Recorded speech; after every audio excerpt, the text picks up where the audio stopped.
Hi friends, எல்லாருக்கும் happy new year. நம்ம அதிராம்பட்டினத்தில் ஸ்ரீ சிவம் ஐயங்கார் பேக்கரியில் கேக்லாம் நியூ இயர் செலிப்ரேஷனுக்காக அவ்வளோ அழகாக டெக்கரேஷன்லாம் வேறு லெவல் பண்ணியிருக்காங்க. கேக் ஷாப் வந்து சூப்பராக இருக்குது. நீங்கள் வந்து உங்களுக்கு பிடிச்சிருந்தா நேராக போய் நீங்கள் வந்து கேக் ஆர்டர் பண்ணி வாங்கிக்கலாம்.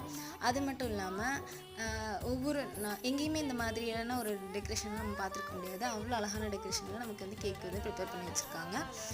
அது மட்டும் இல்லாமல் இந்த ஷாப் எங்கே இருக்குதுன்னு பார்த்தீங்கன்னா, பழைய ஹபீபா இருக்கிறதா அதே பில்டிங்கில் தான் இந்த ஸ்ரீ சிவம் ஐயங்கார் பேக்கரி வந்து பிரான்ச் வந்து ஓப்பன் பண்ணியிருக்காங்க. நியூ இயர் பஸ் ஸ்டாண்ட் ஆப்போசிட்டில் இந்த பேக்கரி இருக்குது. உங்களுக்கு பிடிச்சிருந்தா நேரில் போய் நீங்கள் வந்து கேக் வந்து பர்ச்சேஸ் பண்ணிக்கலாம். லோ ரேட், பட் ஆனால் டேஸ்ட் வேறு லெவலில் இருக்கும். நாங்கள் டேஸ்ட் பண்ணி பார்த்துட்டோம். நீங்களும் போய் வாங்க. எல்லாருக்கும் விஷயம் ஹாப்பி நியூ இயர்.